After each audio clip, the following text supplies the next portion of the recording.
High friends, welcome to Yashikar. நம்மளோட விஜய் டிவியில் ரொம்பவே சூப்பராக போயிட்டுருக்க ஒரு சீரியல் தான் மோதலும் காதலும். இந்த சீரியலில் அப்கமிங் இந்த நடிகை வந்து கண்டினியூ பண்ண மாட்டாங்களா, இல்லை ஒரு பிரேக் அப்புறம் கண்டினியூ பண்ணுவாங்களா அப்படிங்கிற ஒரு கேள்வி வந்திருக்கு. யார் அவங்க என்ன அப்படிங்கிறத பற்றி பார்ப்போம். ஆல்ரெடி நம்மளோட விக்ரம் வேதா 2 பேரும் வந்து ட்ரீட்மெண்ட்காக ஆயுர்வேதா ட்ரீட்மெண்ட் நினைக்கிறேன் சம்திங் அவங்களோட அத்தை ஹாஸ்பிட்டலுக்கு வந்து போயிருக்காங்க. அங்கே வந்து ரொம்பவே ஃபன்னான ஒரு சில ட்ராக்லாம் போயிட்டுருக்கு. இந்த ட்ராக் அப்புறம் விக்ரம் வேதா 2 பேருக்கும் இடையில ஒரு பாண்டிங் வந்து கிரியேட் ஆகும் அப்படின்னு சொல்லி எதிர்பார்க்கலாம். ரொம்பவே சூப்பராக போயிட்டுருக்கு ட்ராக்குமே. அந்த ட்ராக் எல்லாம் முடிஞ்சு மறுபடியும் ஷூட்டிங் வந்து இங்கே வந்துட்டாங்க போல இருக்கு. இன்னைக்கு ஷூட்டிங் லொக்கேஷனுக்கு ஸ்ரீதேவி மேம் வந்து போயிருக்காங்க.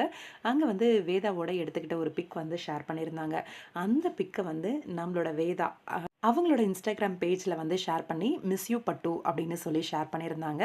மிஸ் யூ பட்டு அப்படின்னும் போது ஒரே சேம் சீரியல் பண்ணிகிட்டு இருக்காங்க. மிஸ் யூ பட்டு அப்படின்னு போடுறதுக்கு காரணம் என்ன?